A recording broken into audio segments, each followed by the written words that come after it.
Good morning, class. I wanted to grab a marker here. I'm sorry, I cannot move the camera to get it perfectly straight, so I'm going to do the best that I can. I have created an asynchronous lesson for you on our multi-paragraph essay assignment. I'm a little bit concerned not being able to teach you this in class, and I wanted to review a couple of things with you, giving you an example of content you've already studied. So let's just imagine that our essay question was President Monroe's administration really an era of good feelings? Something that we are studying right now.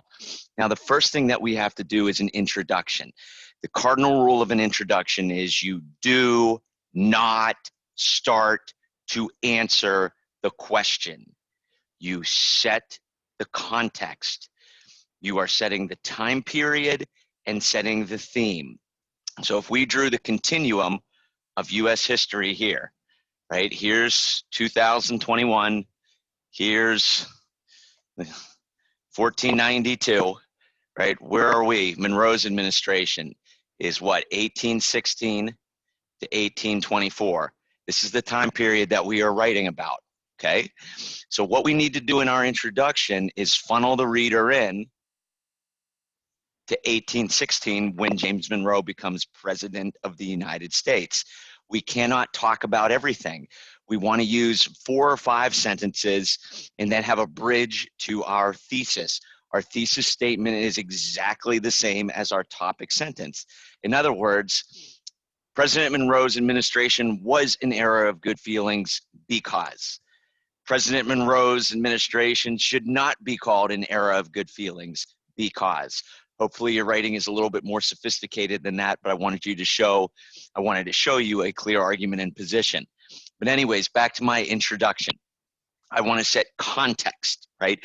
What happened leading up to this date when my essay begins that's really, really, really important, okay? Well, ultimately, President Monroe and the era of good feelings happens right after the War of 1812, okay? So I don't want to talk a lot about it. Say, in 1815, the Treaty of Ghent concluded the War of 1812. And while it was status quo antebellum, in reality, it was a myth of victory, right? You take this myth of victory combined with the loss at the Hartford Convention. What is the end result, class? The end result is you have one party rule, right? Now I have started to set the context, right? James Monroe did not get elected in a vacuum. What happened? Oh, there was a war.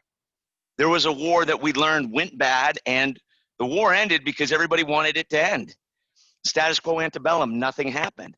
However, as we talked about with Hickey, this myth of victory, the Republicans were able to spin it as a victory. The Federalists were branded as traitors after the Hartford Convention. And as a result, we have one party rule with James Monroe getting, I don't have my notes in front of me, 80+% of the electoral vote in 1816, right?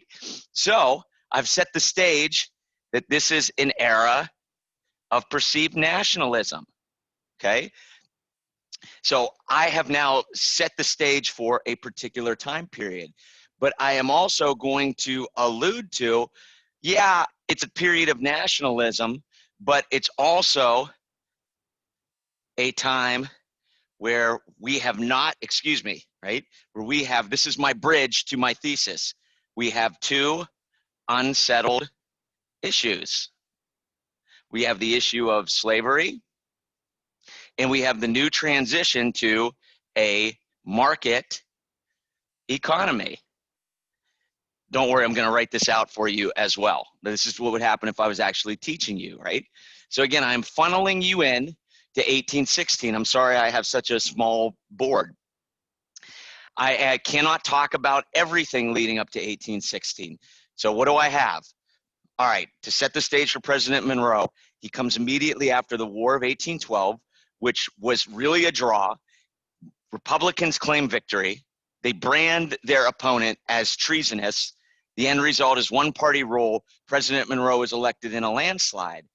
It appears ostensibly, Mr. Minette, to be an era of great nationalism. But in reality, we have not figured out the issue of slavery, and we're going to have a challenging transition to a market economy. Now I am ready for my thesis, okay? I'm not going to try to write my thesis statement out on the board. I've typed it up for you, but my thesis is indicating the big ideas. No, it should not be remembered as an era of good feelings because of the sectional divisions that emerged over slavery and economic tensions in addition to foreign policy crises. I'll write that out for you nice and neat rather than trying to write it ad hoc on the board, okay? So there's my introduction. Funnel me into here. Again, President Monroe, it doesn't happen in a vacuum. It's right after the War of 1812, a war that was really, at best, a draw, perceived as a victory, destroys the other political party, ostensibly an era of nationalism, but deep down, issues of slavery and the market economy are going to then bridge to my thesis, which is this is an era of sectionalism. Okay? All right. So now, let me erase here. Let me do the conclusion. Okay? So the conclusion, now I need to do the opposite. I need to go afterwards. What matters, right? So what? Why does this matter? Okay. Well, here's an era that is supposedly an era of good feelings. And I'm going to emphasize in my essay that no, it's really ramping up sectionalism. Sectionalism over slavery and sectionalism over the change to a market economy. That's going to be the emphasis. Yeah, I'm going to talk a little bit about what's going on internationally, where we almost go to war with Britain and Spain over Florida, right? But this is what's going to be at the heart of my essay. These are my two big ideas. This is my big idea, sectionalism, subset of my big idea, subset of my big idea. That's what I'm really going to try to sell it on, okay? So after I do that, now I've got to funnel out, all right? And how do I funnel out? Well, you know. What happens after James Monroe? All right, don't link it to today, okay? I don't need to read another essay that says because we built a few forts after the War of 1812, we became a great military superpower. And I don't mean that as a demeaning, condescending statement at all. Please don't misconstrue that. It's just, it's way too much of a stretch. It's way too much of a stretch. The United States not relying solely on militia has literally zero to do with us becoming a nuclear superpower like we did after the Second World War, okay? So after James Monroe, okay, we're gonna see the mess of the election of 1824, right? So we get through Monroe at a time period where we had one party. Yeah, bully for us, that's awesome. But the country gets split apart during sectional lines. And during the election of 1824, we certainly see that sectionalism rear its ugly head as we have four candidates. Sorry, I'm out of practice, right? Four candidates that really represent different sectional issues, right? Whether it is Clay in the West, Crawford in the South, John Quincy Adams in the Northeast, and there's only really one national candidate that emerges. And that is, of course, Andrew Jackson, right? And out of this mess, right, is going to emerge a whole new two-party system. After Jackson loses the election because of the, I'm out of room, corrupt bargain, we're going to end up having a two-party system that is meant to design to transcend sectional politics. And again, I will write this up for you. So there we have our conclusion, right? I'm going to funnel out afterwards. What matters? Why does this matter? Okay, we had this so-called era of good feelings, which I spent the body of my essay saying it's really not that good, okay? The stage is set for a mess. So what happens afterwards? Well, Monroe is done. He respects the Washington tradition of being a two-term president. And now in 1824, we have one party, but three sections. One party, three sections.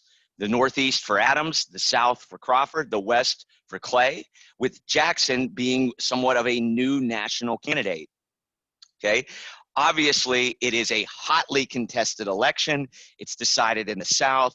It is immediately met with charges of corruption, the corrupt bargain, and it's going to result with the creation of a new two-party system, Jackson and the Democrats, John Quincy Adams and the Republicans, and it's going to try to have parties transcend sectional interests, which is going to work all the way up until the Civil War in 1860. All right, I hope you enjoyed today's lesson class. I hope that helped you out, and I will write all of this stuff up for you now.